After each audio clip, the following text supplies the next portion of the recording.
Eu queria meditar com os irmãos no livro de João, capítulo 15, do verso 1 ao 17. Eu nem sei quantas vezes já preguei em João 15. Na verdade, no livro de João, né? E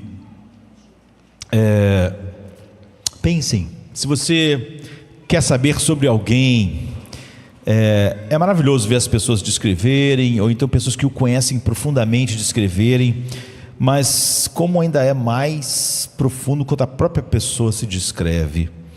E se nós perguntarmos quem é Jesus, é maravilhoso nós irmos ouvir tudo que o Espírito Santo inspirou a respeito dele, mas é maravilhoso algumas declarações de Jesus quando ele fala sobre ele mesmo, não quando ele está falando sobre nós simplesmente, sobre o plano eterno, mas quando ele fala sobre ele mesmo. E há um monte de passagens famosas, por exemplo aqui em João, que Jesus fala a respeito dele mesmo com eu sou. Então você vai ter muitas coisas assim, né? Eu sou o caminho, a verdade, eu sou a vida, eu sou o pão, eu sou a videira. E ele começa a declarar quem ele é diretamente. E quando alguém com uma mente infinita declara o que é de maneira assim, há muitos tesouros, né, escondidos nessas declarações. Então há essas declarações famosas: eu sou a luz do mundo, eu sou o pão da vida, eu sou o bom pastor. E aqui em João 15 é uma dessas. Ele diz: eu sou a videira verdadeira e o meu pai é o agricultor. Todo ramo que estando em mim não dá fruto, ele corta, e todo que dá fruto, ele poda, para que dê mais fruto ainda. Vocês já estão limpos pela palavra que eles têm falado. Permaneçam em mim e eu permanecerei em vocês. Nenhum ramo pode dar fruto por si mesmo, deve permanecer na videira. Vocês também não podem dar frutos se não permanecerem em mim. Eu sou a videira, vocês são os ramos. Se alguém permanecer em mim e eu nele, esse dá muito fruto, pois sem mim nada podeis fazer. Se alguém não permanecer em mim, será como o ramo que é jogado fora e seca. Tais ramos são apanhados, lançados ao fogo e são queimados. Se vocês permanecerem em mim e as minhas palavras permanecerem em vocês, vocês pedirão o que quiserem e lhes será concedido. Meu Pai é glorificado pelo fato de vocês darem muito fruto, e assim serão os meus discípulos. Como o Pai me amou, assim eu também vos amei. Permaneçam no meu amor. Se vocês obedecerem aos meus mandamentos, permanecerão no meu amor, assim como tenho obedecido os mandamentos do meu Pai, e em seu amor eu permaneço.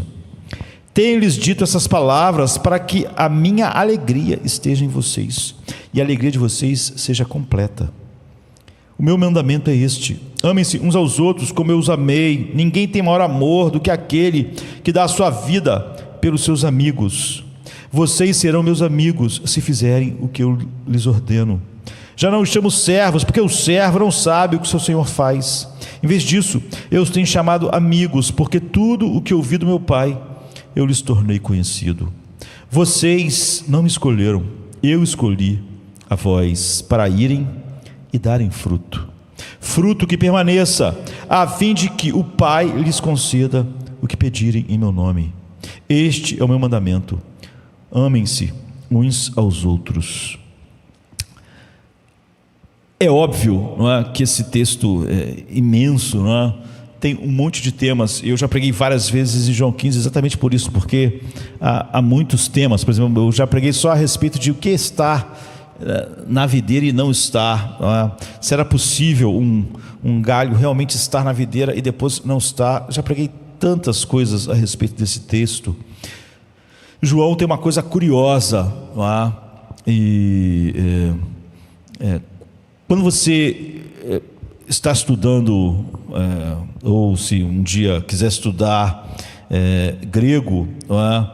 E para estudar o Novo Testamento, que foi escrito nessa língua, quase os primeiros livros nos quais quem nos ensina, nos leva, são as epístolas de João e o Evangelho de João, porque João ele traz duas coisas que não são muito fáceis de de juntar. João é muito simples, tá? E o vocabulário é simples, as frases são curtas, há bastante repetição, como vocês acabaram de ver nesse texto, você tem todas essas coisas. Então, já Hebreus é um livro muito difícil no original, não é? E mesmo Paulo.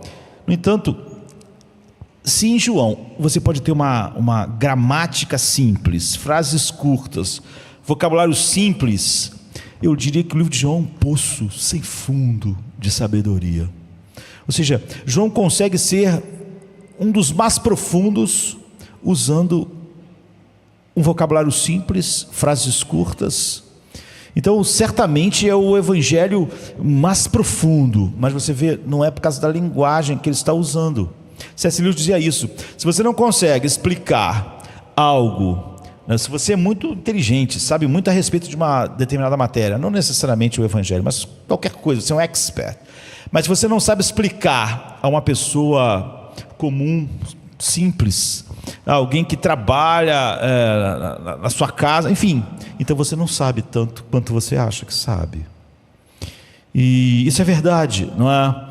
Porque há uma tremenda profundidade dessa maneira, com vocabulário não difícil e sentenças gramaticais difíceis.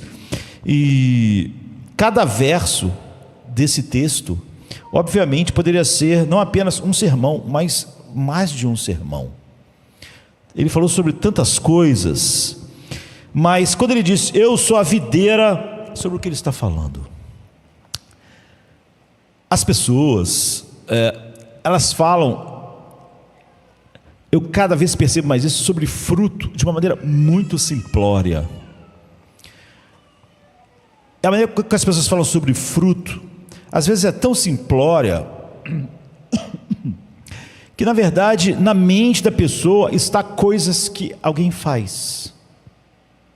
De tal maneira, a gente pode dizer, está pensando em coisas que alguém faz externamente, não é? A gente pode até dizer que ela está pensando numa boa obra.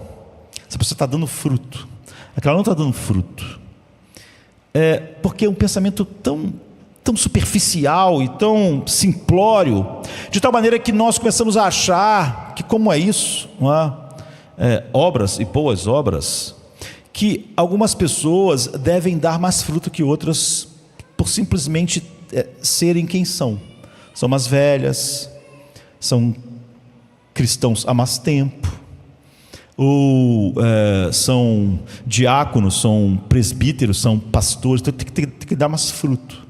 Porque você vê como ele está pensando, como a pessoa está pensando em coisas que você faz, não é? Então ele pensa que realmente algumas pessoas têm uma obrigação de ter muito fruto, e eu posso ter como ter fruto nenhum, mas eu também não sou nada, não estou ocupando nenhum lugar. Eu posso só ficar vendo assim as pessoas, se elas estão com fruto ou não, porque eu vou olhar assim as boas obras, né? O que a pessoa está fazendo. E isso é um pensamento totalmente desconectado do que é o assunto aqui e do que é o fruto, não é? Sobre o que Jesus está falando quando ele diz eu sou a videira. Ele está falando sobre crescimento. Você vai ver que, se você entende o que é fruto, você vai ver que todos os cristãos têm a obrigação igual. Eu diria mais do que obrigação, tem um poder operando que leva necessariamente a isso. É um grande teste. Jesus está falando sobre fruto. A palavra fruto apareceu no texto repetidamente. Eu disse que João gosta de repetir, né? Fruto, fruto, fruto. Ele está realmente falando sobre o fato de que em mim, ele diz, vocês têm o potencial para uma enorme mudança. Porque a palavra fruto na Bíblia sempre tem a ver com o caráter. E é óbvio que obras, ou boas obras, não tem nada a ver com caráter. Todos podem, com caráter horrível, fazer coisas. Caráter. A palavra fruto na Bíblia sempre tem a ver com caráter. E é óbvio que seria muito estranho, quando você pensa em obras, você pensa que aquele irmão lá tinha que ter mais fruto ou obras do que aquele lá, porque aquele ali tem mais tempo, mais idade, porque ele é o pai, não filho, porque ele... Mas quando você pensa em caráter, você vê que... Você não pensa que um cristão tem que ter mais caráter que o outro. Quando você entende o que é fruto, você imediatamente começa a olhar para si mesmo e não para os outros. Uma pequena lista ilustrativa é Gálatas 5, onde fala sobre o fruto do Espírito. Não é uma lista exaustiva, não é? É apenas uma lista. A lista tem que ter um número, não é? Igual quando você faz um salmo de louvor a Deus, não bota todas as palavras que podem louvar a Deus, senão o salmo não terminava nunca, não. A lista aqui é isso também, não é que existe esses frutos. Mas o que é o fruto? Não é nenhuma obra, é amor, alegria, paz, paciência, domínio próprio, perdão, bondade. Você vê? Você não vai dizer assim, você tem que ser uma pessoa mais bondosa do que aquele, porque eu não preciso ser bom, não preciso ter amor, nem alegria, nem ter paz. Quando você estava pensando, quando a pessoa está pensando em obras, está pensando de uma maneira simplória, ele acha que um cristão, por alguma razão, deve ter mais fruto que o outro. Mas quando ele começa a olhar que Jesus está falando sobre caráter, e o caráter dele, então não há nenhuma diferença se o cara é o apóstolo Paulo ou é alguém que ninguém conhece. Não se espera, quando se vê o que é o fruto do Espírito, porque seria dizer assim, você tem que parecer com Cristo. Eu não preciso. E quando você percebe que o fruto do Espírito tem a ver com caráter, amor, alegria, paz, paciência, longanimidade, benignidade, mansidão, perdão, bondade, ou seja, altruísmo. Minhas palavras edificam as outras, trazem graça aos que ouvem, fidelidade, alegria. Você vê que nesse texto ele diz, para que a minha alegria esteja em vocês e a alegria de vocês seja completa. Isso é fruto. Mansidão, isso é humildade, é autocontrole, nunca deixar ser controlado.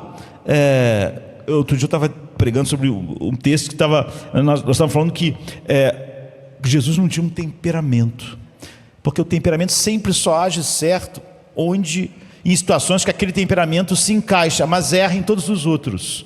Jesus sempre agia certo. Temperamento é o contrário, nós vimos, do que é a sabedoria, não é?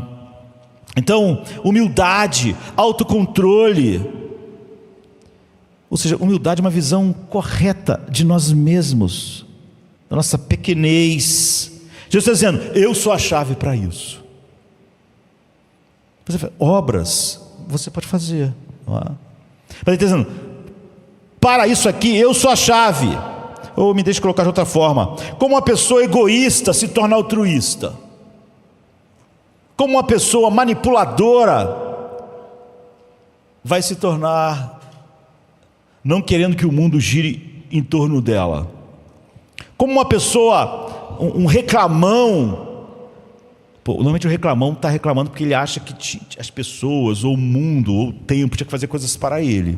Como ele, em vez de ser um reclamão, se torna um doador, ou seja, ele olha para a vida baseado no que ele pode fazer e não no que ele acha que todo mundo tinha que fazer para ele. Como?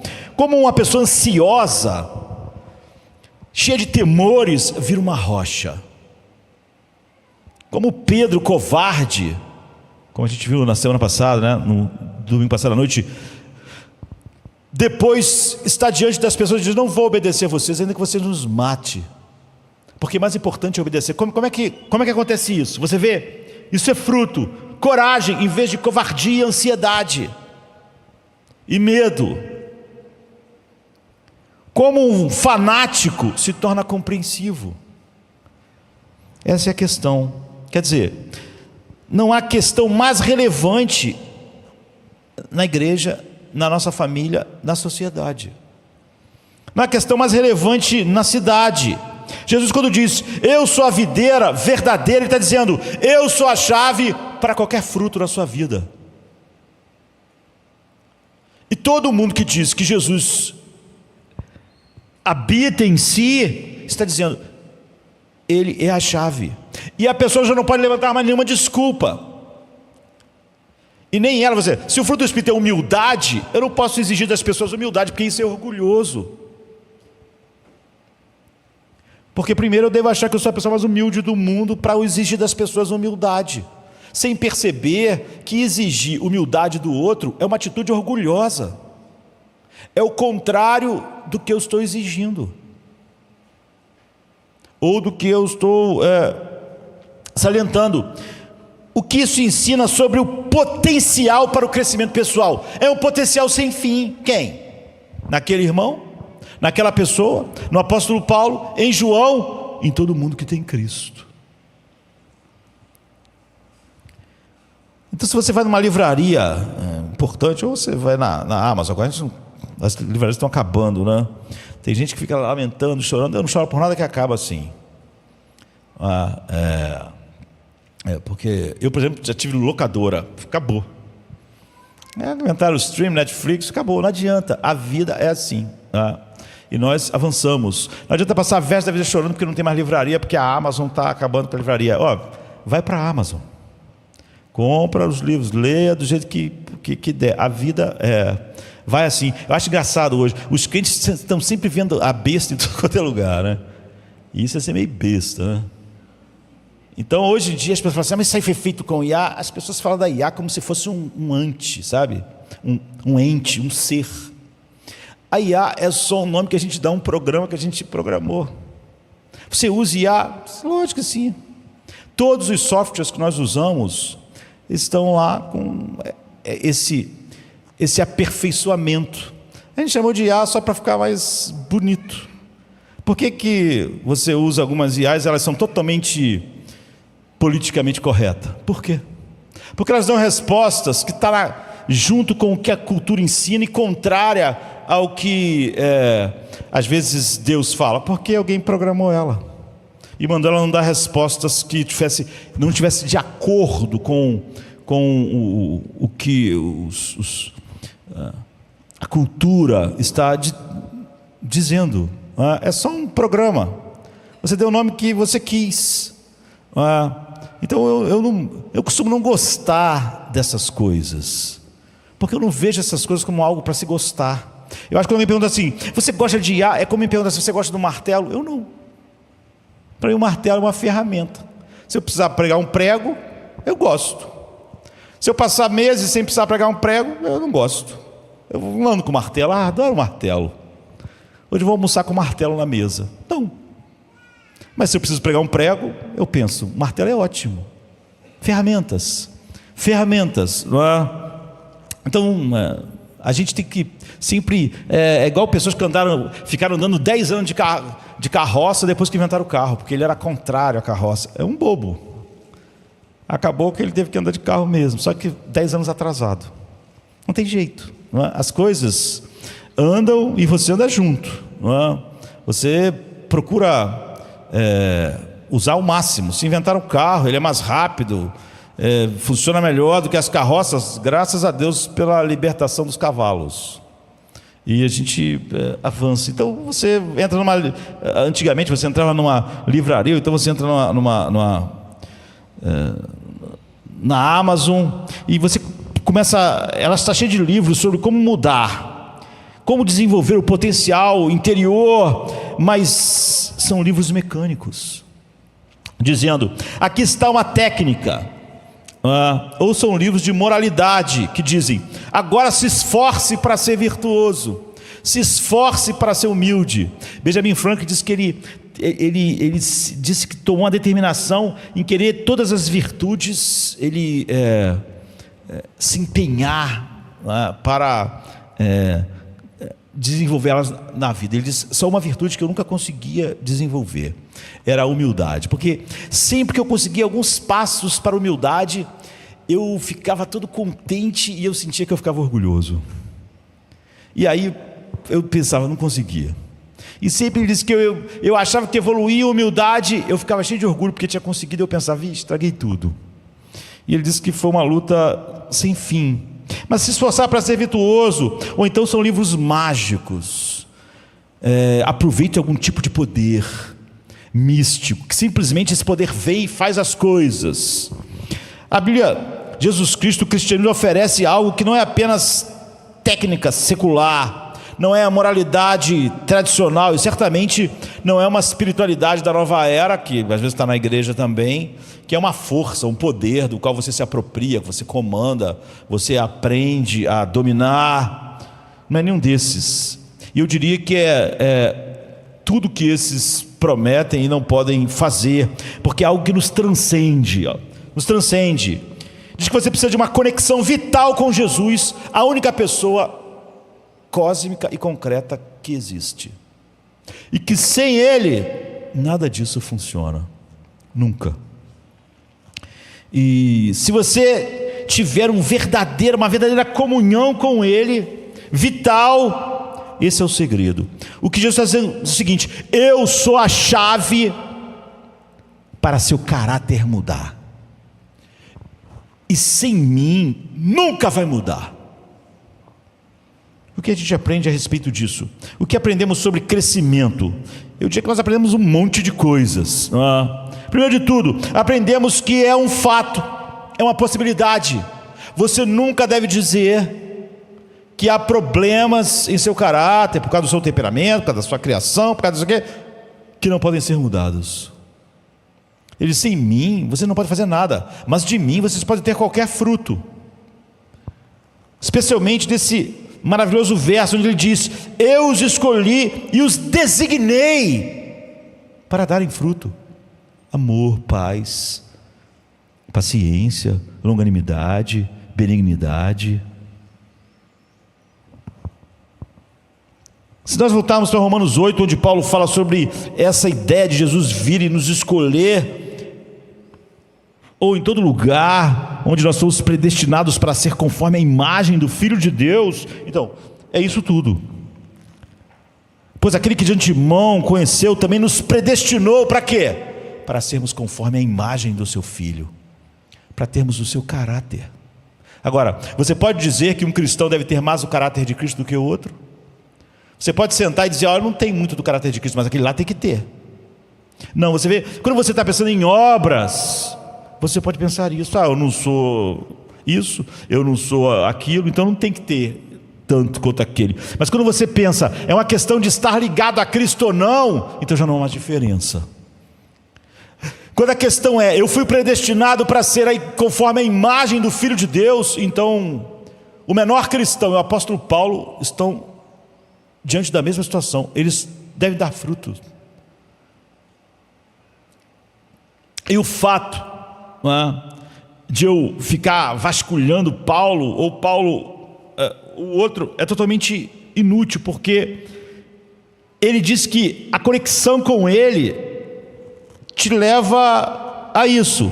Jesus está dizendo: tudo que eu fiz, todo o plano eterno, toda a predestinação, e tudo que isso envolveu, a perda da minha glória, minha encarnação, minha morte na cruz, minha ressurreição, tudo que eu fiz para entrar em sua vida tem um propósito: o seu fruto.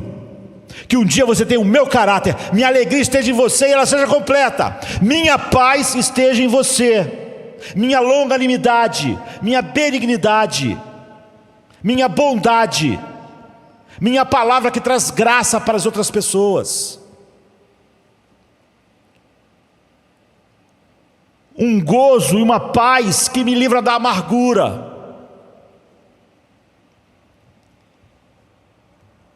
Ou coloco de outra forma: eu estou absolutamente, com todo o meu poder e ser, estou completamente engajado em um objetivo que está na predestinação do meu Pai, que vocês sejam conforme a minha imagem. Agora, você diria que alguém precisa ser mais a imagem de Cristo do que você?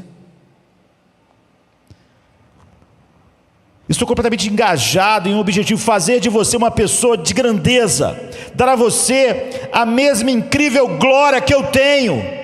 não como Deus, não é? Mas trazer a minha beleza para a sua vida, você ser conforme a minha imagem, para que você também seja uma pessoa bela,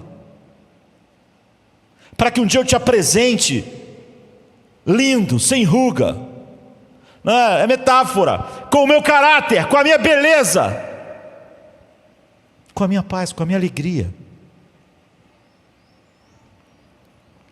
Estou comprometido então com a sua grandeza. Você vê, não como o mundo está pensando em grandeza, essa grandeza, a grandeza do caráter, da sua imagem. Estou comprometido em conectar minha vida pulsante, incriada e eterna a você, para que ela entre em sua vida. E é só por isso que eu vim aqui. Agora, ele veio aqui por isso, para todos os que são a igreja de Cristo verdadeiramente. Então, se você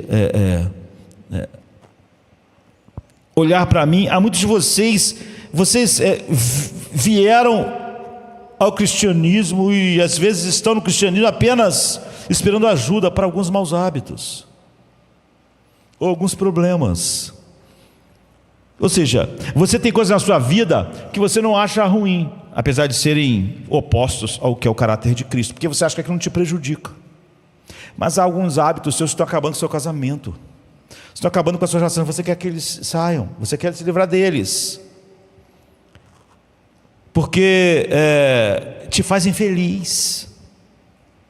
E outros você deixa intocados, não é? E às vezes as pessoas se tornam pessimistas sobre elas mesmas mudarem em determinadas coisas. Umas porque elas não se importam, outra porque elas não acham que aquilo está trazendo nenhum prejuízo ou não vai trazer, outras porque elas acham que aquilo ali as pessoas têm que suportar. Mas Cristo disse: eu sou aquele que trouxe todas as inumeráveis estrelas à existência com o mero som da minha voz.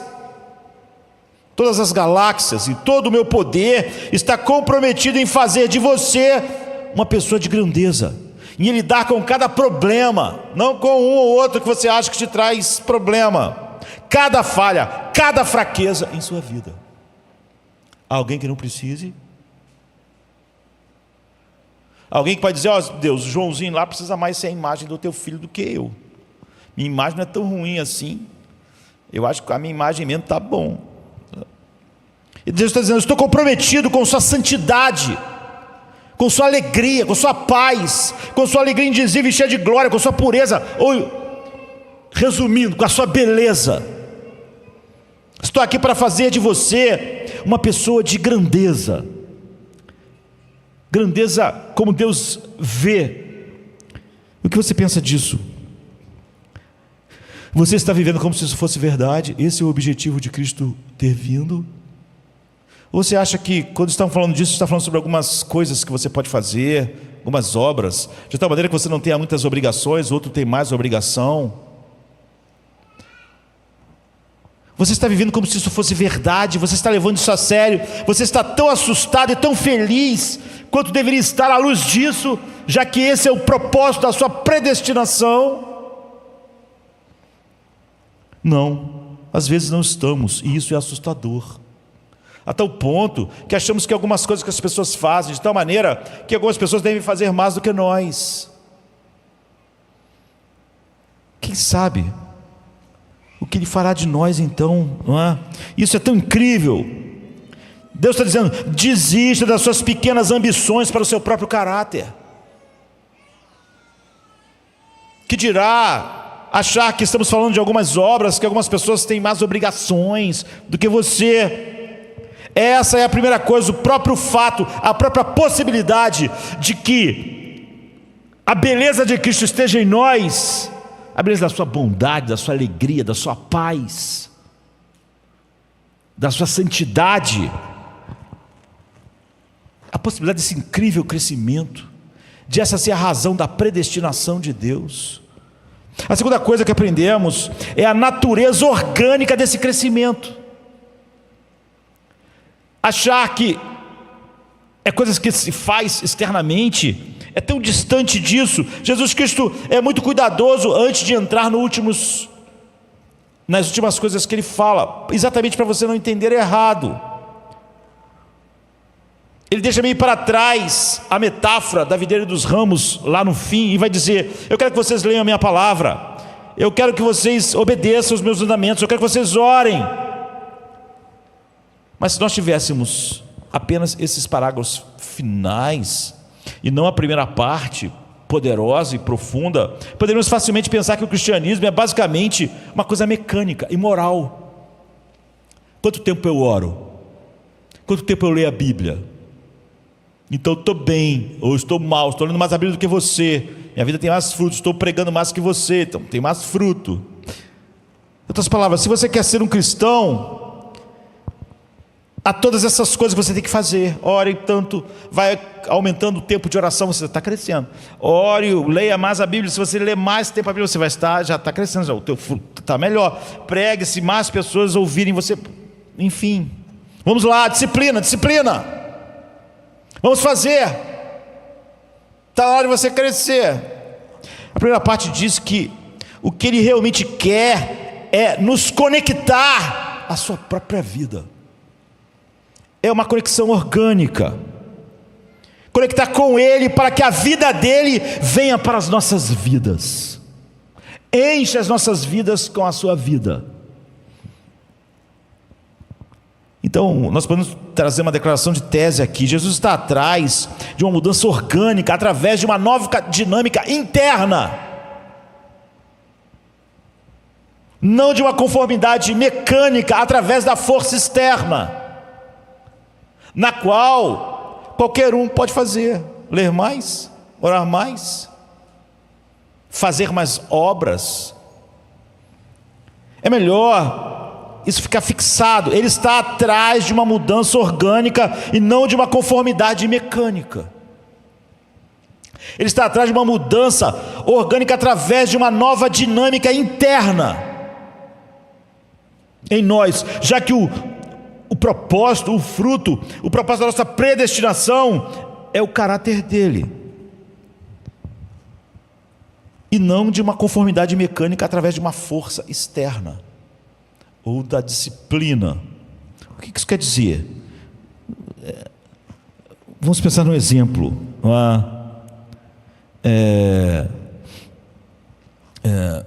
Eu já vivi isso algumas vezes. Hoje a gente conversa com outras pessoas, tanto pessoalmente, sempre menos agora, na internet sempre mais, porque o tempo todo as pessoas estão fazendo perguntas, se aproximando, pedindo conselhos. Você não pode fazer com todas as pessoas, mas você vai fazendo o possível. Então,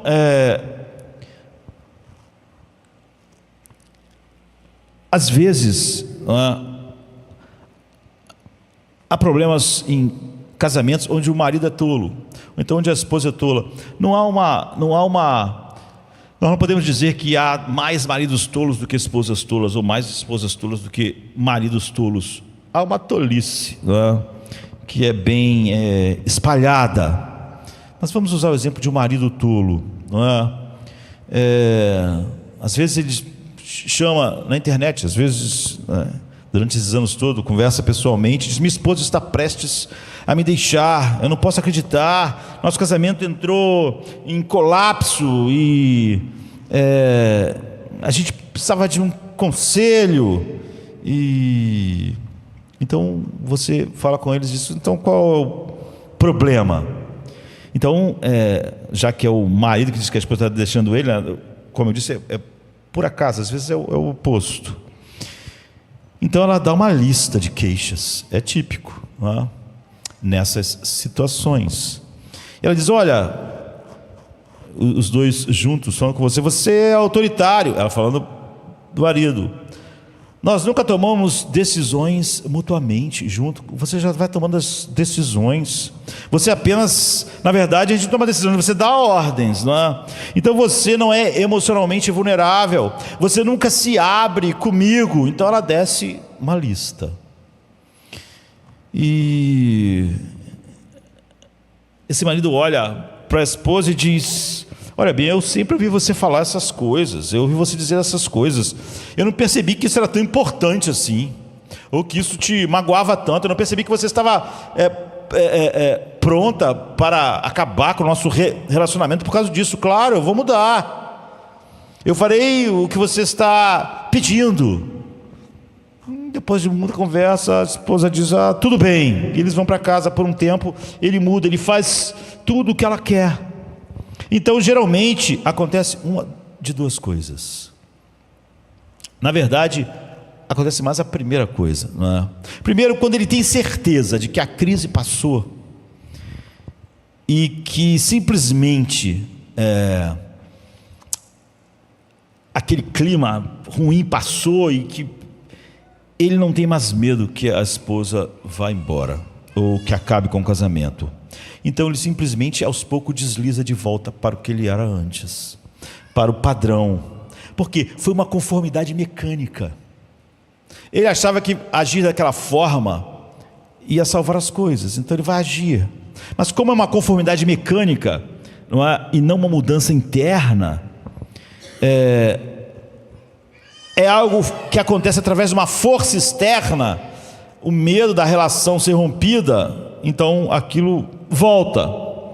E às vezes, menos frequentemente, mas também, o que acontece é que ele vai permanecer mudado, ele vai manter a mudança, no sentido que ele vai continuar fazendo externamente o que ele prometeu que ia fazer, mas ele vai ficar cada vez mais mal-humorado com isso, ele vai ficar cada vez mais infeliz,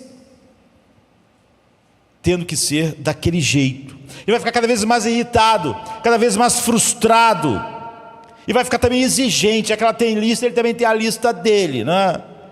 E vai sentir mais autopiedade dele mesmo, porque ele está fazendo aquele esforço hercúleo para manter aquilo. O que está acontecendo? A força externa, ela pode restringir o coração, pode até fazer o coração cumprir sem mudá-lo internamente, sem qualquer mudança real na vida. E essas duas forças externas, de que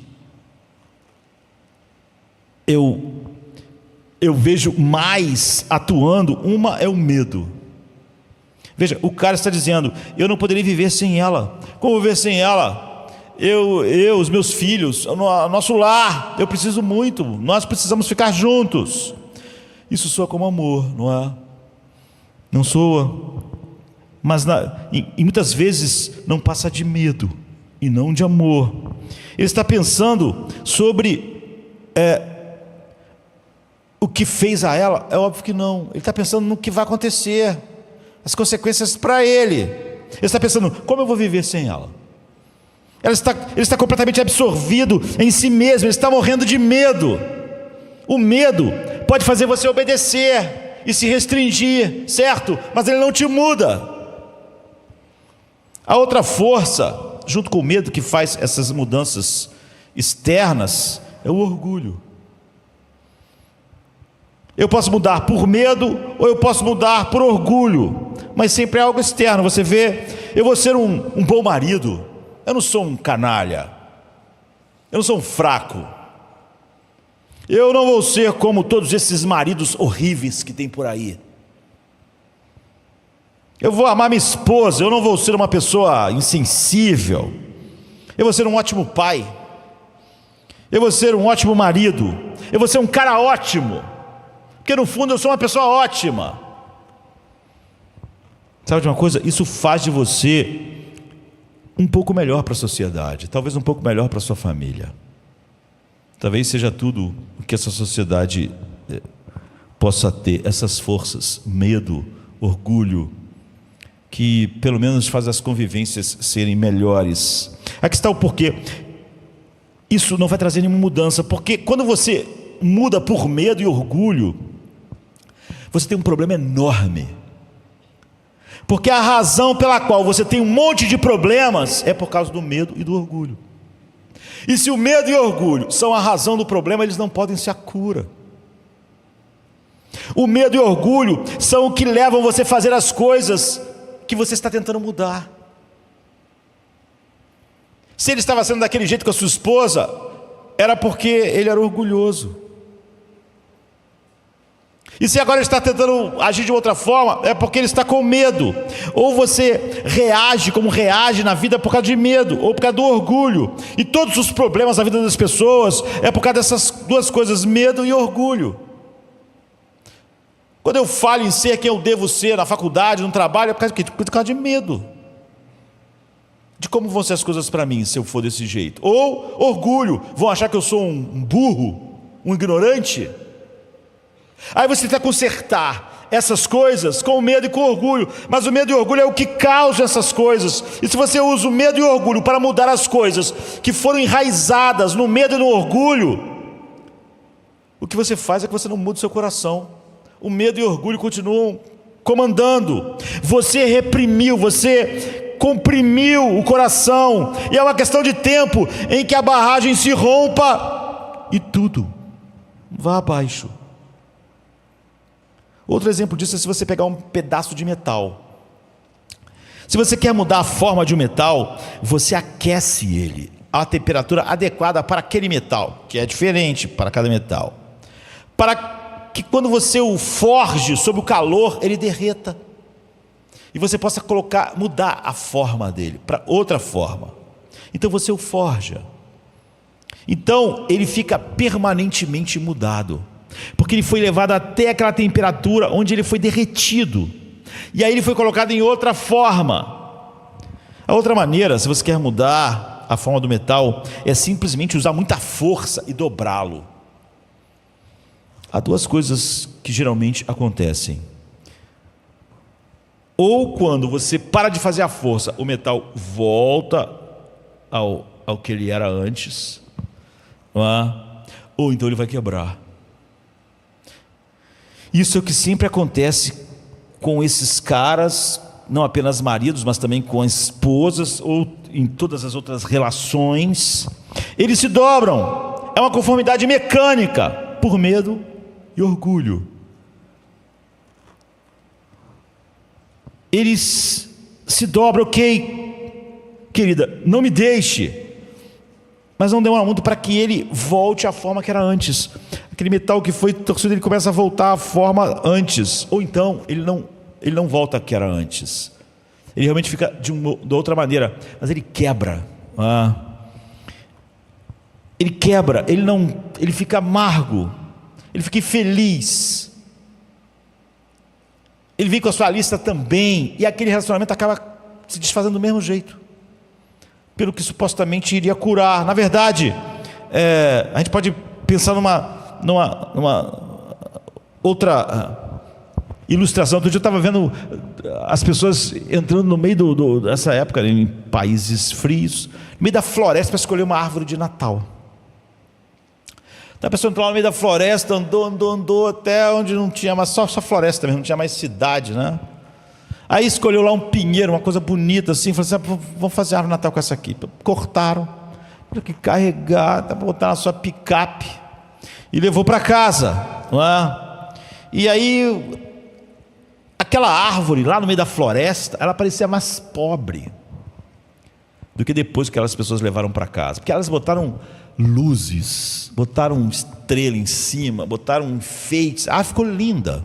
Se você visse aquela mesma árvore lá na floresta, lá no escuro, você dizia: que árvore sem graça, né?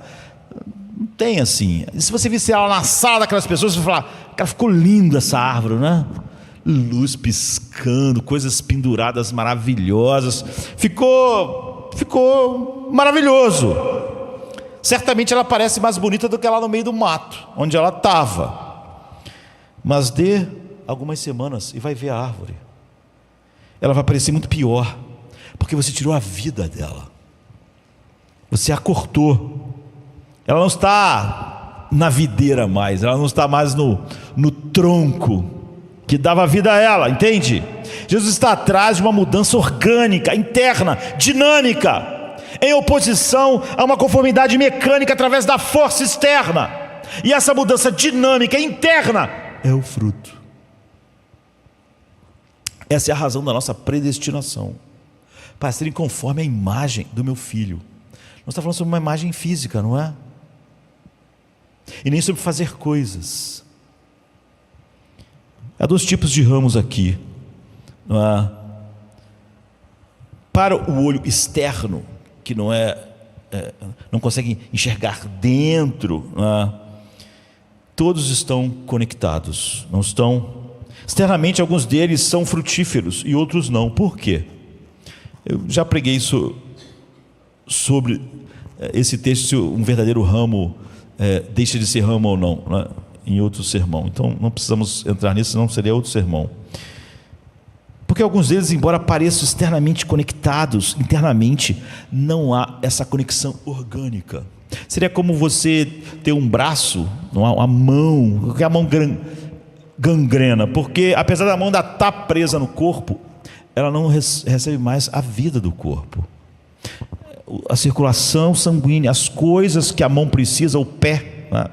Quem tem às vezes problemas de diabetes, acontecem essas coisas, não tem mais irrigação, não tem mais nada, aquilo morre, aquilo está morto ainda no corpo, não está vivo. Você vai dizer assim, mas está ligado, não está mais, está ligado externamente, você vê que a mão ainda está lá, mas não há mais ligação vital, aquilo está morto, é morto, tem que ser tirado e jogado fora.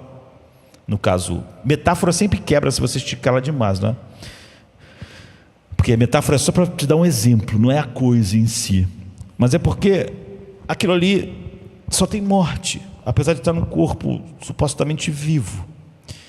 Não há vida da videira indo para aquele galho. E é por isso que diz aqui, ele corta todo ramo em mim que não dá fruto. Que fruto?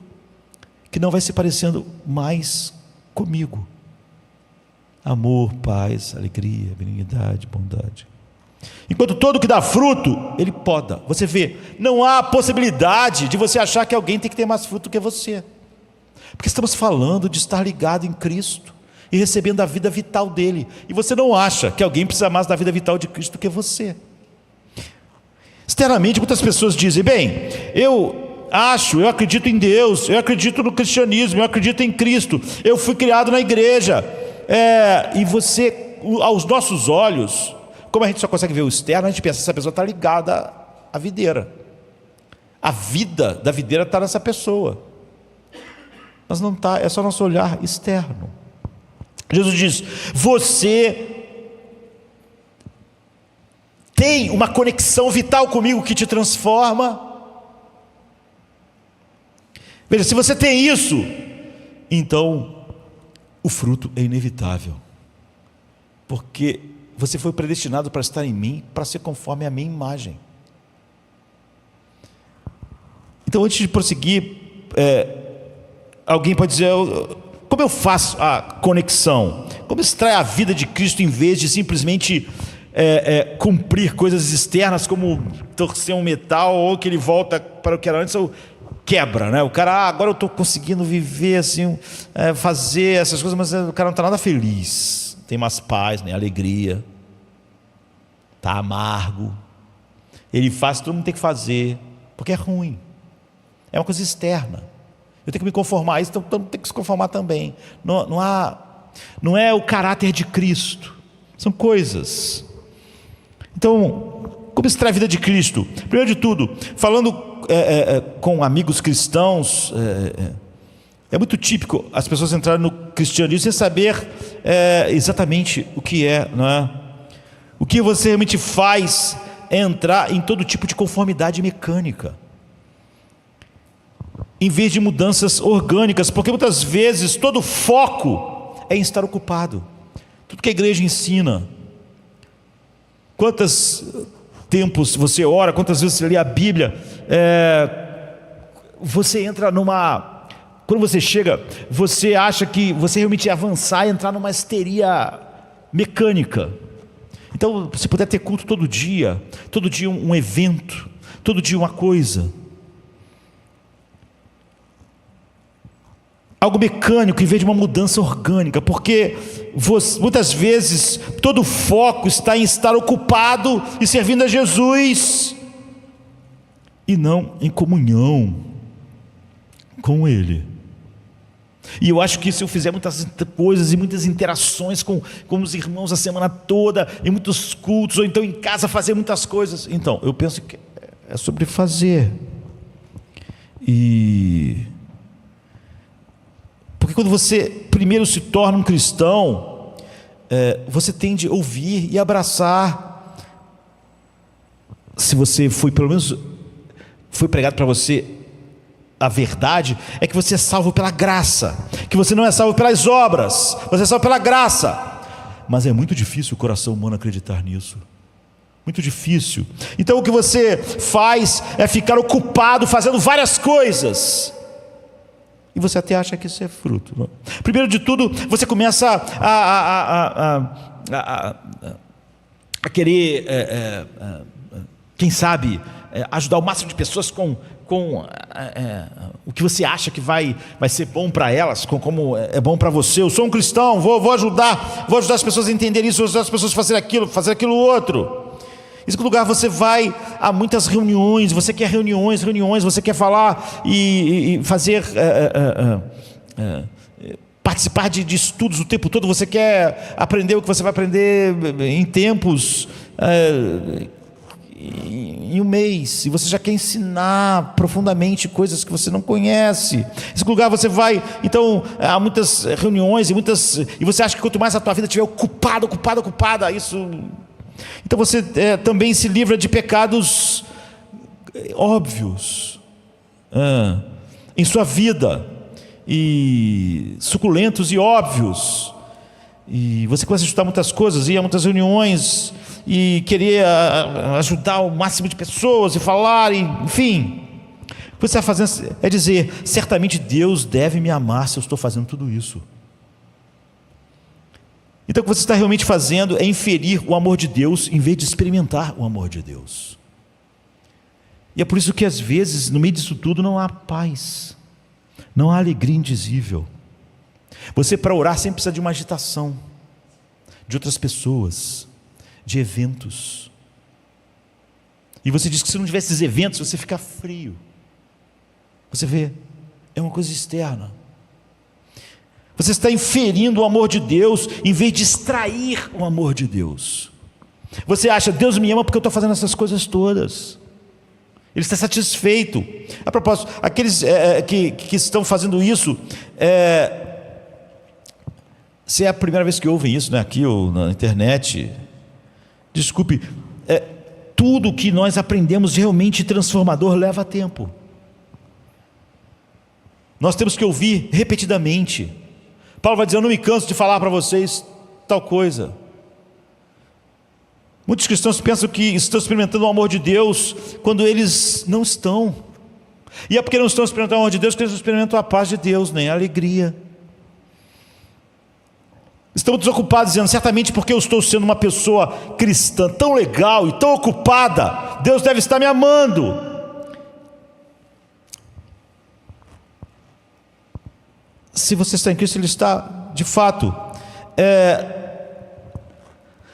Mas há muita versão daquela árvore de Natal na igreja, em que a árvore ficou mais bonita fora da floresta, porque botou um monte de penduricalho nela, botou luzes, botou estrelas, botou coisas brilhantes, sem realmente trabalhar a única coisa que realmente é fundamental: a comunhão orgânica com Cristo, que me muda, que me dá paz, que faz a minha vida de oração ser ótima com a igreja, mas ótima quando não há igreja. Eu não digo: você não tem ninguém me impulsionando, você não tem ninguém me importando, eu não sinto vontade de orar, minha vida de oração fica ruim. Então, está vendo? É o metal que está sendo forçado a ter uma forma externamente, sem realmente trabalhar a comunhão com Cristo. Ele diz: sem mim vocês não podem fazer nada. Então vocês ficam fazendo um monte de coisas sem que haja essa profunda comunhão, dependência, que vai gerar aquelas coisas: amor, paz, alegria, que vence o medo, vence a ansiedade, que faz você longânimo, que faz você manso, que faz você ter uma palavra que edifica as pessoas. Sabe o que vai acontecer? Você vai descobrir que não está realmente mudando muito depois de certo tempo. É o que muitas pessoas na igreja vão descobrir. Depois de 3 anos sendo cristão, você não é muito mais alegre do que você era. Não tem muito mais paz. Não venceu a ansiedade. Não tem uma alegria indizível.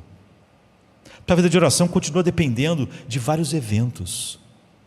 Tua meditação na palavra depende de vários eventos, debates e pessoas te motivando, impulsionando, porque não há uma comunhão vital acontecendo. Você então não está mais manso, você não está mais humilde, de tal maneira que você se acha mais humilde que todo mundo. Você quase não mudou. Você mudou muito pouco. Por quê? Porque não está extraindo vida. Jesus está dizendo, se não extrair vida de mim, orgânica, interna, sem mim vocês não podem fazer nada. Agora, se a minha vida estiver em vocês, tudo é diferente. Então, deixa-me dizer algo para aqueles que não têm certeza. Às vezes as pessoas na internet o tempo todo estão em dúvida se elas realmente são regeneradas, se elas não são.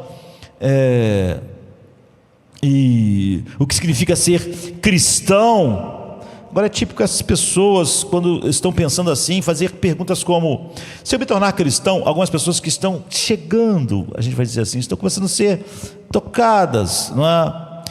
Do que eu vou ter que abrir mão? Isso é muito típico. As pessoas vêm e dizem: bem, estou pensando sobre o cristianismo, mas quais são as regras? Quando eu me tornar cristão, eu sei que tem que ter uma vida casta, sexual, é isso, não posso fazer sexo antes do casamento com a pessoa que eu supostamente amo, isso é verdade. Eu vou dizer que você tem que contribuir financeiramente, isso é verdade. Eu terei que fazer isso, terei que fazer aquilo, terei que fazer aquilo outro, terei que deixar de fazer aquilo e aquilo outro. Por um lado, é claro que ninguém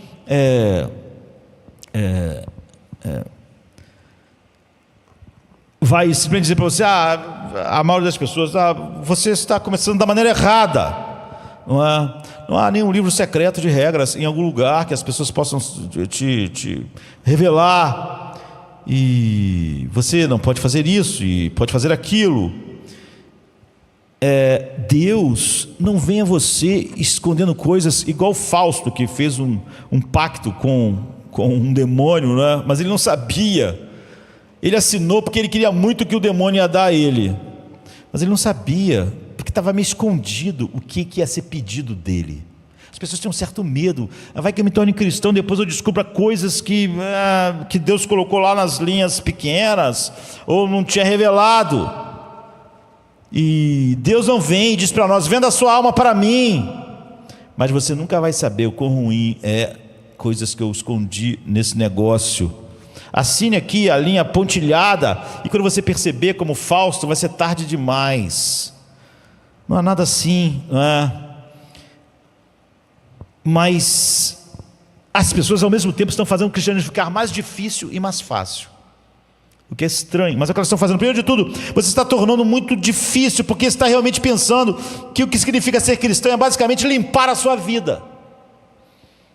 Pense na ilustração, pense na imagem que está sendo colocada diante de nós. O romo obtém a vida da videira porque ele é frutífero. Porque ele é frutífero, a videira pensa: então eu vou te dar vida, porque você é tão frutífero, você é tão maravilhoso que eu vou te dar vida.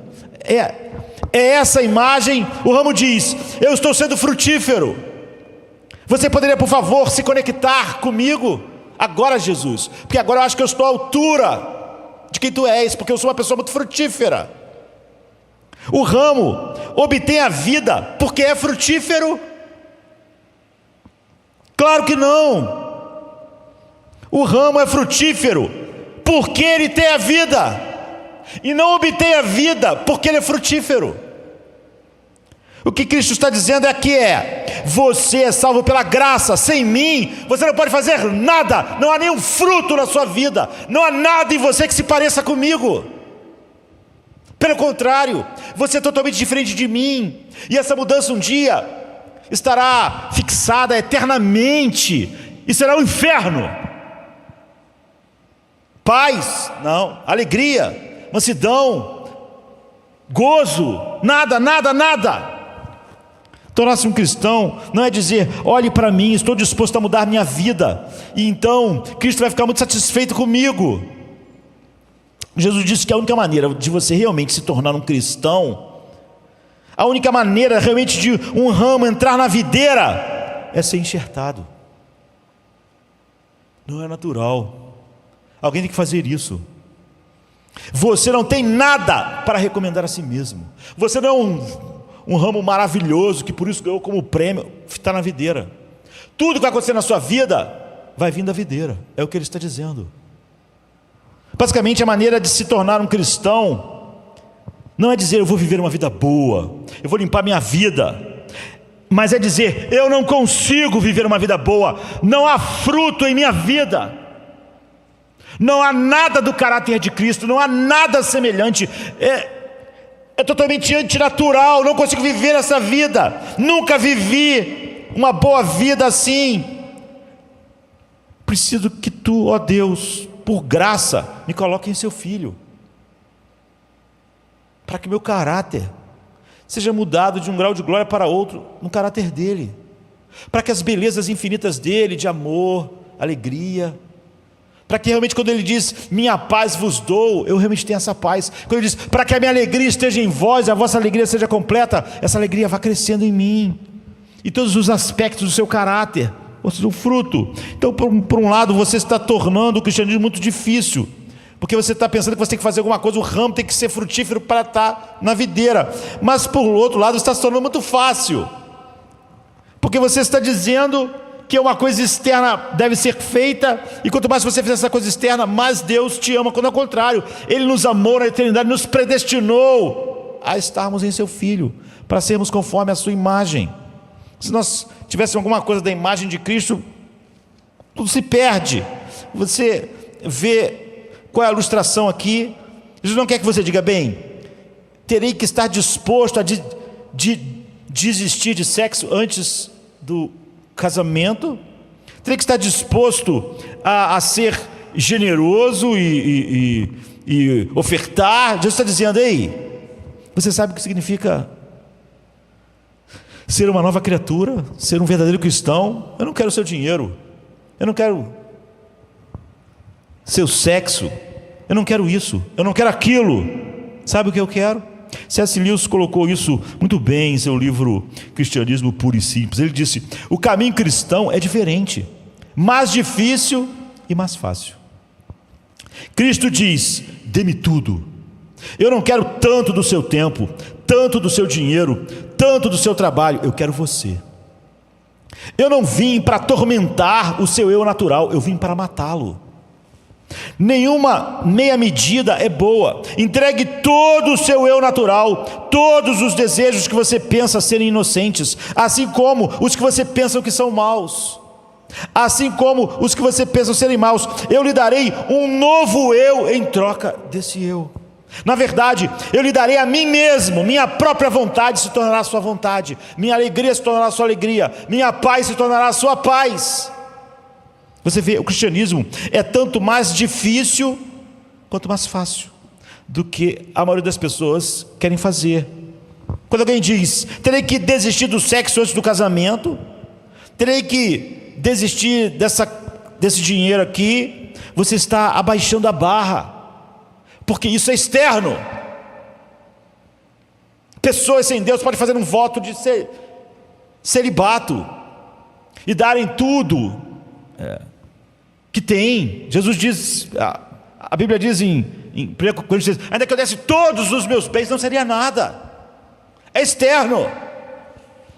Tornar-se um cristão é dizer: já que sou completamente salvo pela graça, a graça é poderosa para limpar a minha vida, para me mudar organicamente, internamente.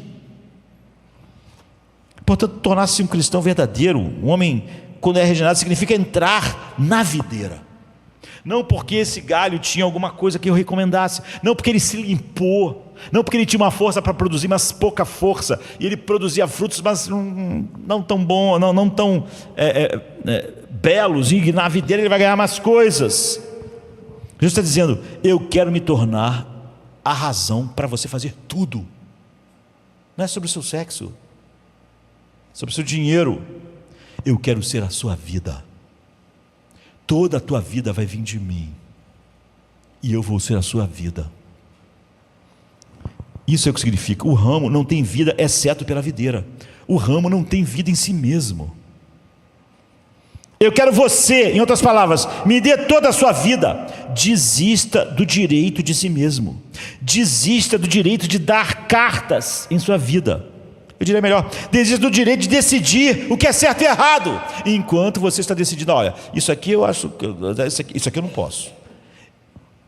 Enquanto você decide o que é certo e errado para você, o que é conveniente, o que não é conveniente para você, você não entendeu. Desista de decidir o que é certo e errado, o que é bom ou mal para a sua vida. Veja, essa é a razão pela qual, quando alguém vem e diz: eu gostaria de me tornar um cristão, ou então eu quero me tornar mais santo, o que eu devo fazer? Quais são as regras? Eu quero olhar para a pessoa e dizer: você não tem ideia das mudanças que Deus está chamando para fazer. É por isso que você acha que fruto é uma coisa que você faz, e uma coisa que você pode medir o que você faz com o que os outros fazem, e achar que você já está até bem, porque na tua concepção você fez más coisas, está fazendo alguma coisa, e você começa a enumerar coisas. Você será solicitado. Paulo deu muito mais do que a sua vida sexual ou algo do seu dinheiro. Ele deu a si mesmo. Para mim o viver é Cristo. Não é eu vou controlar o sexo, vou ser um pouquinho mais generoso. Você será solicitado a fazer de Jesus a razão pela qual você se levanta a cada manhã. Você será solicitado a fazer de Jesus a sua vida, de tal maneira que Paulo diz: não importa, não tem minha vida por preciosa. Não importa se como é a vida, como é a morte, contanto que Cristo seja glorificado. É fazer de Jesus a sua própria videira. Ou você não está nele, e é óbvio que você não pode dar fruto nenhum, não importa o que você faça. Não é uma coisa que você olhe para o que alguém está fazendo externamente. Isso nos leva a outra coisa. Veja, alguém diz: tudo bem, o que isso significa então? O que significa estar vitalmente conectado a Ele, para que haja realmente fruto crescendo em minha vida? O que essa conexão vital significa? Bem, quando você olha para o resto dessa passagem, há 4 coisas aqui entrelaçadas. Não temos muito tempo para falar a respeito delas, mas vou falar delas nesses últimos minutos. Elas estão tão entrelaçadas, essas 4 coisas, que você poderia começar com qualquer uma. Não faz diferença a ordem.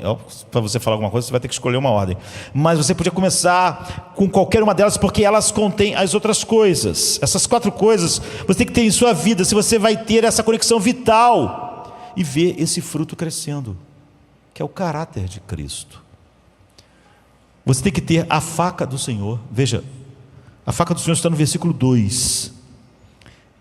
Você tem que ter a alegria do Senhor. Ele diz: eu quero que a minha alegria esteja em vocês, e a alegria de vocês seja completa. Você tem que ter comunhão. Vamos usar uma palavra mais comum: amizade, que é essa comunhão orgânica. Veja como ele diz: que vocês sejam meus amigos, não apenas meus servos, não apenas obedecendo. Agora eu chamo vocês de amigos. Eu sou a videira e vocês são os ramos, porque vocês estão profundamente ligados a mim. Minha vida está em vocês. A faca do Senhor, a alegria do Senhor, a amizade do Senhor, o amor do Senhor. Ele diz: permaneçam no meu amor. Então, deixa eu mostrar como isso funciona.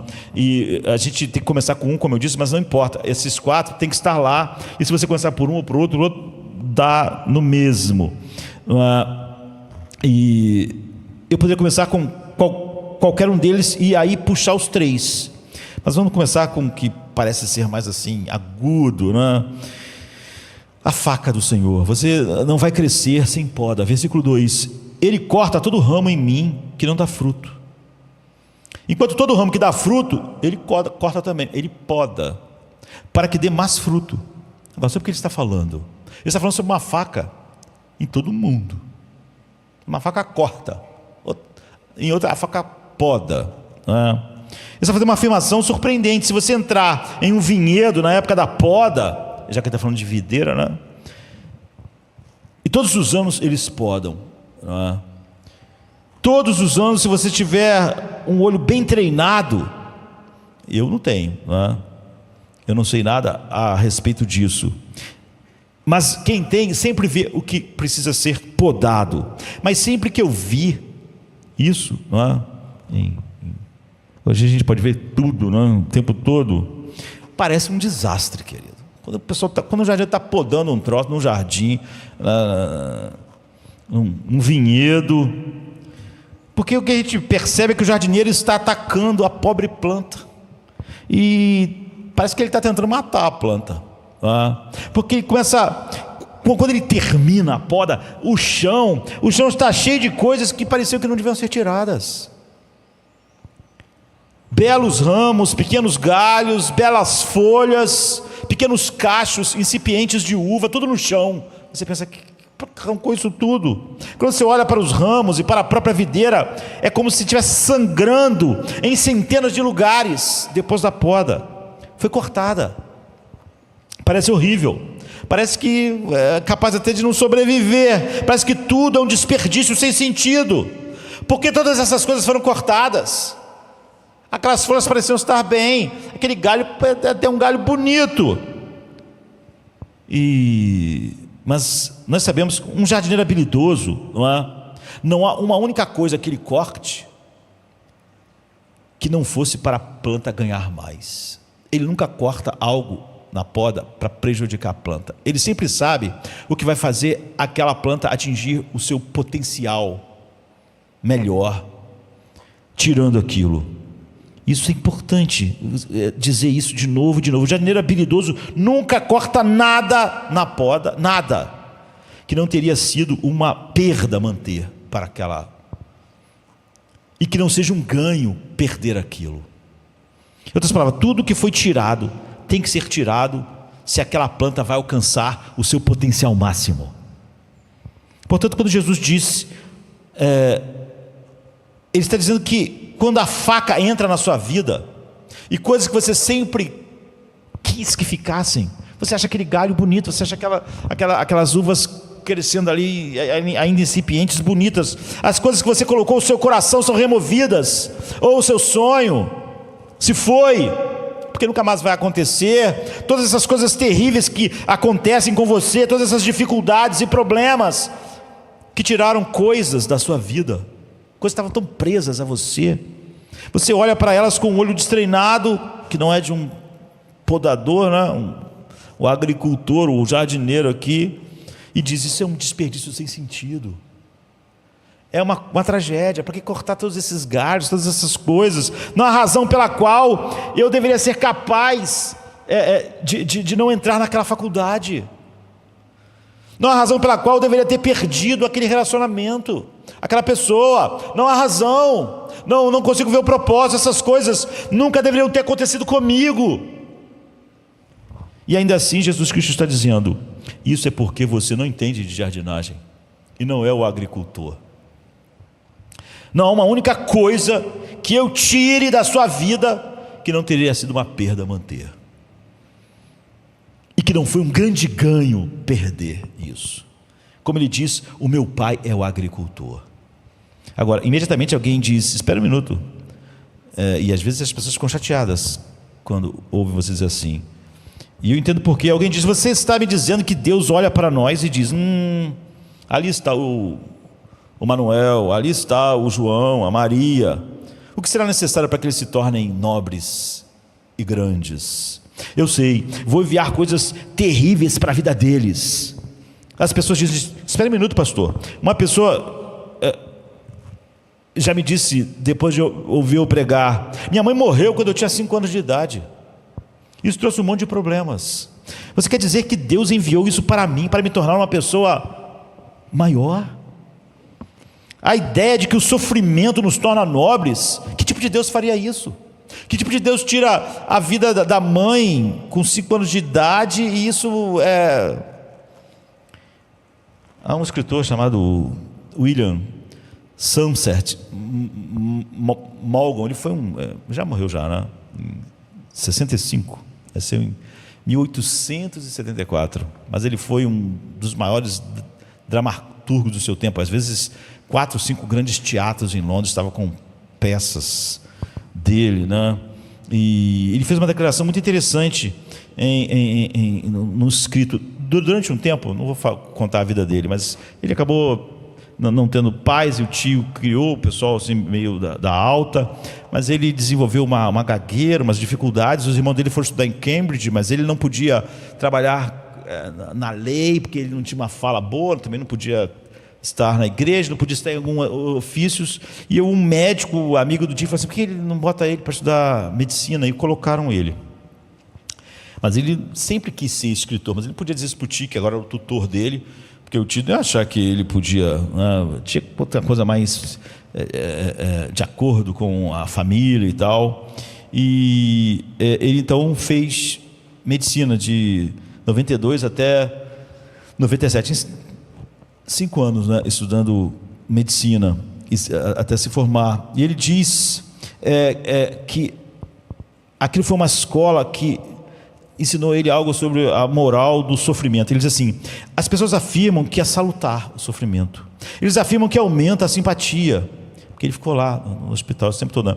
E abre ao espírito novas avenidas de belezas e fortalece o caráter. Eu sabia que o sofrimento não enobrece ninguém, degrada, faz as pessoas egoístas. O sofrimento faz as pessoas mesquinhas, faz as pessoas pequenas, faz as pessoas desconfiadas. Observe-as em pequenas coisas, não as torna mais humanas. O sofrimento as torna menos humanas. Eu diria: ele está certo.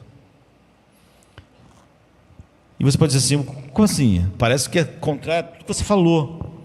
Você não acabou de dizer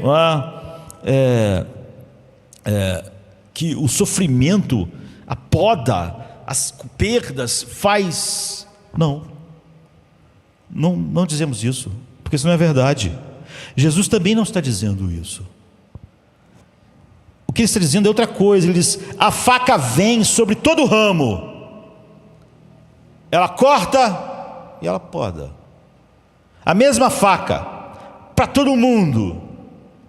Se você estiver conectado a mim, como o galho está na videira, os mesmos problemas, os mesmos males, as mesmas coisas ruins que acontecem na vida de todo mundo, se você estiver conectado a mim, elas não vão te tornar duro, amargo, cheio de autopiedade, cheio de ressentimento.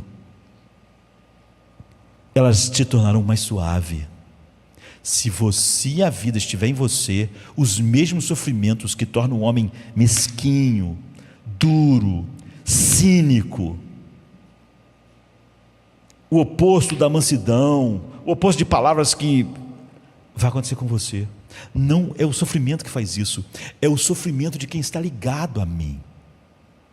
Se você estiver em mim, essas cortes, essas podas farão você dar mais fruto, farão você mais parecido comigo. Se você não estiver em mim, você é cortado e só apodrece. Tudo, toda dor, todo sofrimento, toda perda só piora, até que você é jogado no fogo, como é juntado os galhos. O sofrimento não vai te tornar assim, mas se você estiver conectado em mim, a minha vida estiver em você e você em mim, o sofrimento vai te tornar você não o tornar menos humano, vão te tornar mais humano.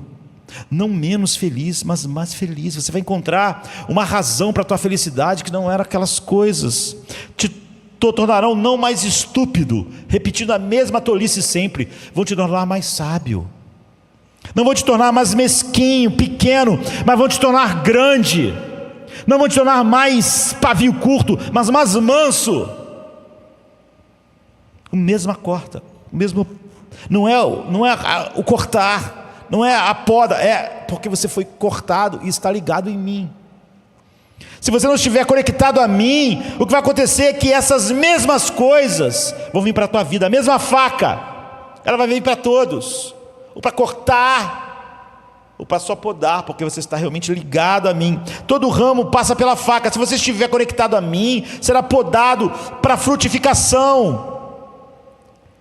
Mas se você não estiver conectado a mim, a mesma faca te corta fora, e tudo vai ser pior, cada vez pior, cada vez mais amargo. O sofrimento vai te deixar mesquinho, cínico. Você não vai confiar mais em ninguém.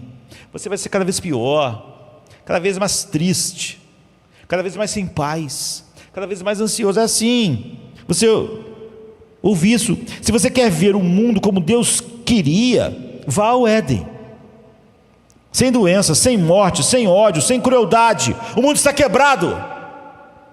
Toda a criação geme. E Paulo diz, nós gememos com eles. Então qual a diferença? Por que o sofrimento torna as pessoas mais duras, mais descrentes, mais cínicas ou mais tristes, mais desesperadas? E por que não torna Paulo? Porque Paulo está conectado a Cristo.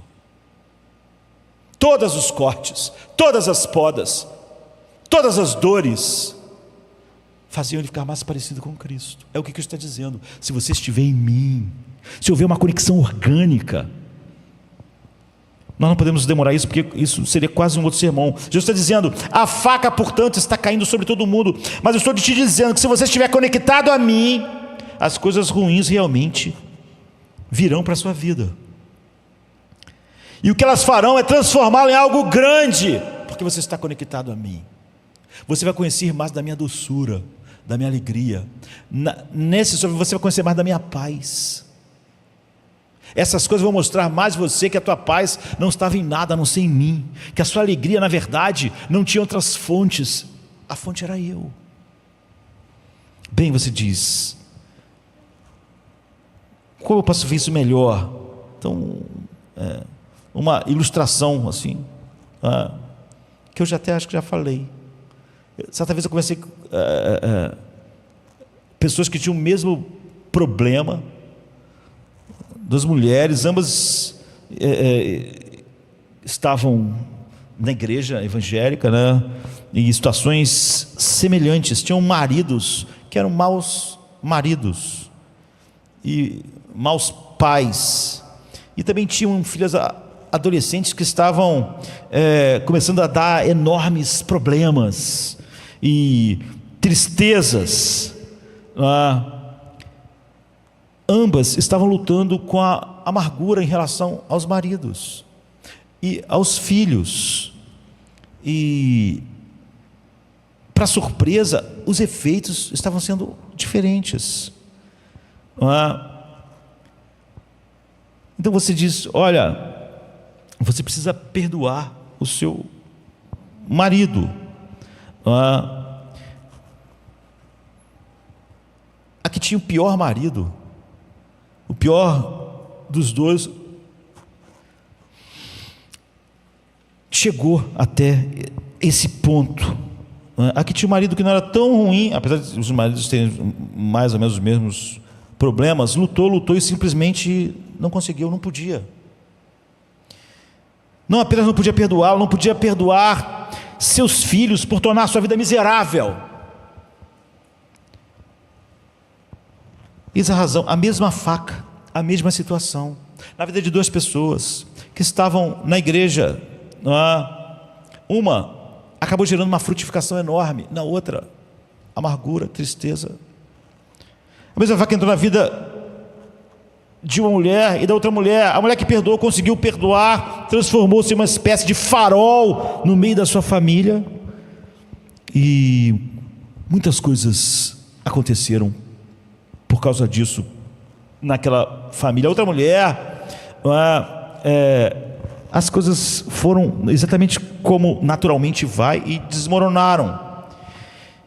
Então, a mulher que não podia perdoar por essa razão. Ela amava seu filho.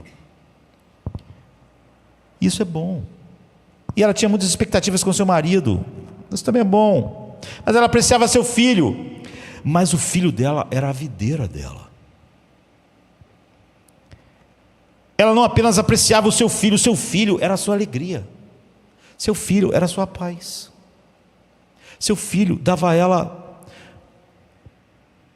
um senso de importância, ou seja, uma identidade. Seu casamento também. Seu filho, se o filho dela se perdesse, se o filho dela não a respeitasse, se o filho dela não a amasse como ela achava, a vida dela acabaria. Era a sua videira. Era da onde ela recebia paz, alegria.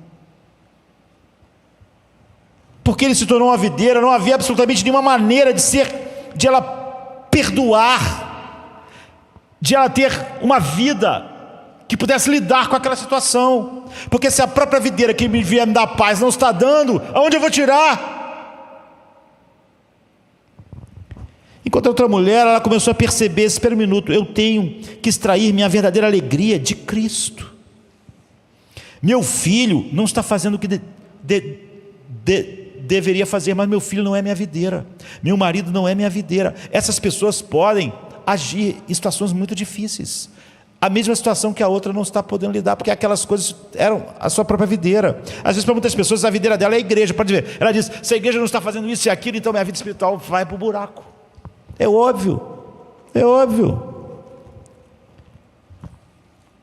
Filho, marido, a igreja, todos são culpados, porque eles são minha videira, deviam estar me dando paz, deviam estar me dando alegria, deviam estar me dando vida, deviam estar me dando as coisas. Onde a outra perguntou, eu obtenho minha alegria? Quem é o único cônjuge que realmente eu preciso? Quem é o marido das viúvas, o pai dos órfãos? O que ela começou a fazer? Ela começou a extrair, ela foi podada. Ela foi podada daquilo que era necessário para que ela realmente descobrisse de onde ela tinha que extrair vida, da videira verdadeira. Ele diz, eu sou a videira verdadeira. Tem videiras que não são verdadeiras. É assim que funciona. Quanto mais ela estaria a alegria de Cristo, em vez da situação que só não estava trazendo alegria os filhos dela, não estava trazendo alegria as outras situações. Quanto mais ela extraía amor de Jesus, mais próxima ela se tornava em comunhão com Cristo.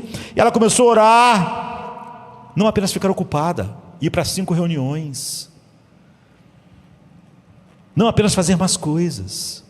Ela realmente começou a conhecê-lo. Ele começou a ser sua paz, sua alegria. Ela se tornou maior, ela cresceu, ela estava se parecendo mais com ele, ela estava dando fruto. Então outros frutos puderam surgir, perdão, paciência, mansidão, longanimidade, benignidade, porque ela não precisava que o seu filho lhe desse isso, seu marido, outras pessoas. Ela agora estava na videira verdadeira. E essa outra pessoa procurou outros, porque normalmente quando a gente não ouve muito o que a gente quer, a gente vai procurando conselheiro, terapeuta, né? Mas aí, às vezes a pessoa estava dizendo assim, não, mas o terapeuta, ele identificou que o meu problema era que eu fazia do meu filho e do meu marido o significado da minha vida. Bom, eu acho bom, pelo menos ele enxergou algo verdadeiro. Mas o que ele disse? Você precisa ter uma carreira. Você precisa tentar fazer diferença no mundo. Você precisa ter sua própria carreira, sua própria vida. Mas pelo menos ela foi inteligente para pensar. Ou seja, eu tinha colocado todos os meus ovos, vamos dizer assim, emocionais no meu filho, no meu marido. Agora ele queria que eu botasse na minha carreira. E se a minha carreira desse errado? Eu ia ficar na mesma situação, porque o conselho do terapeuta foi o seguinte: não faça, ele não usou essa expressão, não faça do seu filho, do seu marido a sua videira, faça da sua carreira, do seu trabalho. É a mesma coisa. Nada vai mudar. Quando a carreira estiver dando errado, da onde ela vai tirar a paz, a alegria? Não é a videira verdadeira. Então, se minha carreira tiver com problemas, ela pensou, eu estarei no mesmo barco que estou agora, tão infeliz quanto, tão desesperado quanto, a mesma faca que cortará uma pessoa que não encontra a sua alegria em Jesus. Quando corta uma pessoa que encontra sua alegria em Jesus, o que acontece, queridos? A alegria em Jesus aumenta, porque ela perde outras fontes, não é? Torna essa pessoa, a paz que ela tem de Jesus aumenta, porque ela se torna mais dependente de toda a paz que só vem da videira. A poda faz ela crescer e produzir mais frutos. Já quando não há conexão verdadeira com Cristo, quando corta, não é? Quando corta coisas na minha vida que eram verdadeiras videiras para mim, minha vida seca. Bem, você diz, como eu faço isso? O que ela começou a fazer? Ela começou a orar, ela começou a deixar a palavra de Deus, o que ele disse, minha palavra permaneça em você. Não é que você ouve um sermão, minha palavra permaneça em você. Significa que ela não apenas estudou a Bíblia, mas ela tentava ouvir Cristo na Bíblia. Ela não comprou mais um livro, e outro livro, e outro livro, e outro livro. Não ouviu mais sermões, e sermões, e sermões, simplesmente. Ela tentou, ela realmente não ouvia um sermão, ela ouvia Cristo. Não lia a Bíblia, ela ouvia Cristo. Ela começou a orar, não por coisas, mas pelo Senhor, pela realidade. Portanto, você vê, através da faca, ela começou a extrair mais do amor de Cristo, mais da paz de Cristo, mais belezas de Cristo. E isso começou a fazer gerar frutos, que trouxe bênção para aquela família, porque trouxe o quê? O fruto, mansidão, paz, longanimidade, benignidade. Bem, alguém diz, eu não entendo tão bem, então deixa eu dar o ponto final, um exemplo final. Jesus Cristo foi cortado para que você apenas fosse podado. Se Jesus foi cortado por você, então você é apenas podado, porque se ele foi cortado por você, você está nele para sempre. Aquela pessoa começou a perceber, por mais dura que a faca fosse para mim, aquela mulher, ela começou a perceber, para ele foi cortado e separado do Pai. Toda faca para mim é apenas poda. Eu nunca sou separado da videira, nunca sou separado da fonte da minha alegria, da minha paz, da videira verdadeira. Mas ele foi cortado. Você vê, lá no Jardim do Éden, você lembra quando Adão e Eva pecou, o que Deus fez? Ele colocou uma espada na entrada. Se você for em direção, a espada te corta. É a espada da justiça de Deus. Quando o templo foi construído, havia o Santo dos Santos, e havia a presença de Deus no Santo dos Santos, e a única pessoa que podia entrar na presença de Deus era o sumo sacerdote, no Yom Kippur, não é? Mas ele tinha que passar primeiro no altar, na faca. O altar, ele não morria, mas alguém tinha que passar pela faca, o sangue tinha que ser derramado. Veja, o que Deus estava dizendo é que a única maneira de você voltar à presença de Deus é se alguém tomar a justiça divina, a espada cortar. A única maneira de você ser capaz de voltar à minha presença é se houver punição eterna, final, sobre o que você é. O que Jesus Cristo fez na noite em que Ele morreu, queridos, na hora que Ele morreu mesmo, ainda era de dia, não é? Mas ficou noite. Ele foi cortado, Isaías diz assim, Ele foi cortado da terra dos viventes. Jesus Cristo foi cortado para que você tivesse que ser apenas podado pelo agricultor.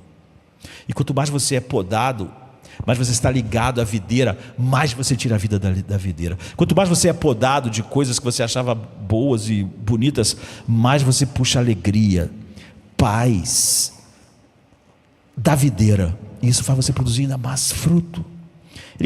Ela começou a perceber então o quanto se a faca na minha vida é apenas poda, ela é infinitamente diferente na vida dele, porque ele foi cortado.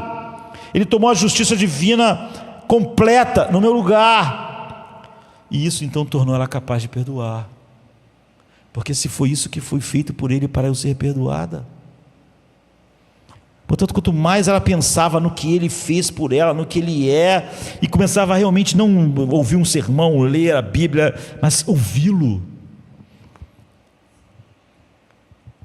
ela foi mudada, ela estava em comunhão, estava ligada vitalmente, ela estava extraindo a vida, não apenas ficando ocupada, fazendo um monte de coisa. Eu devo ser uma pessoa muito boa para que ele me ame mais.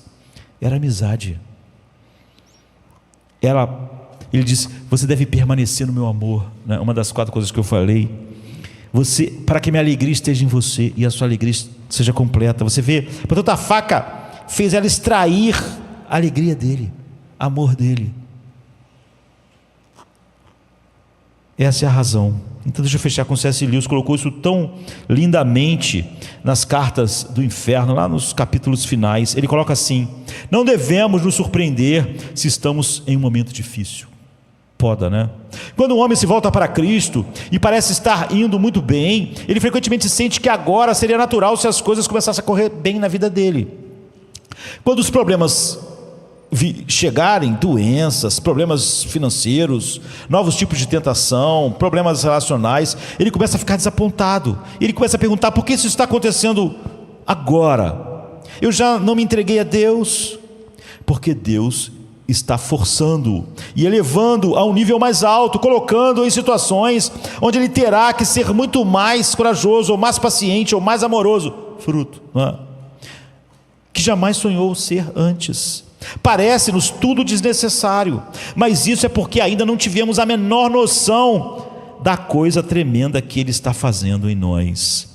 E ele diz assim: imagine-se como uma casa viva. Deus entra para reconstruir essa casa. No começo, talvez, você possa entender o que Ele está fazendo. Ele está consertando os canos e aparando os vazamentos no telhado e assim por diante. Você sabia que esses trabalhos precisavam ser feitos e, portanto, não está surpreso. Mas em seguida, Ele começa a bater na casa de uma maneira que dói abominavelmente e não parece fazer sentido. O que diabos Ele está fazendo? A explicação é que Ele está construindo uma casa completamente diferente do que você pensou. Ele está jogando fora toda uma ala, derrubando paredes. Ele está colocando um andar extra ali, levantando torres, fazendo pátios. Você pensou que seria uma casinha decente, mas Ele está construindo um palácio, porque é onde Ele pretende morar para sempre. Eu sou a videira e vocês são os ramos. E vocês foram predestinados a serem conforme a minha imagem. Vamos ficar de pé. Sexta-feira chega trazendo a noite em seu manto. Jesus em súplicas, enquanto Pedro sucumbe ao encanto do sono. Judas, com seu beijo, selou o destino. Traição que esboça o pranto no silêncio da noite. A esperança parece se esconder, mas o eco do domingo aos poucos começa a nascer. Pilatos em sua indecisão, o sinédrio em conspiração, turba em escárnio, desconhece a ressurreição. Discípulos fugitivos, corações partidos, Maria em lágrimas, Pedro nega, o galo canta, anunciando a manhã que tarda. É sexta-feira, clama a criação, mas o domingo se anuncia, trazendo redenção. Nosso Salvador, sob o peso da cruz, caminha entre a multidão que zomba, sua santidade diminui. A coroa de espinhos, o sangue que escolhe marcas de amor infinito. sexta-feira, mas a esperança do domingo não está tão distante. Elevado na cruz entre criminosos, a dor se faz presente. O véu se rasga, a terra treme, o céu escurece, um silêncio envolvente.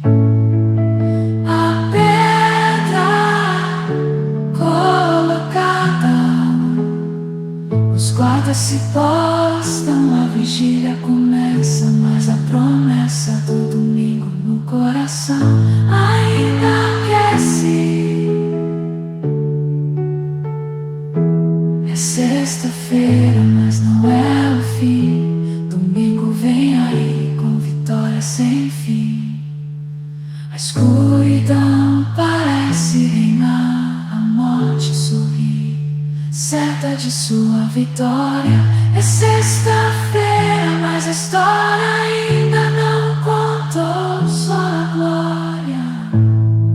O pecado julga ter vencido, a esperança parece falhar, mas a luz do domingo já começa a brilhar.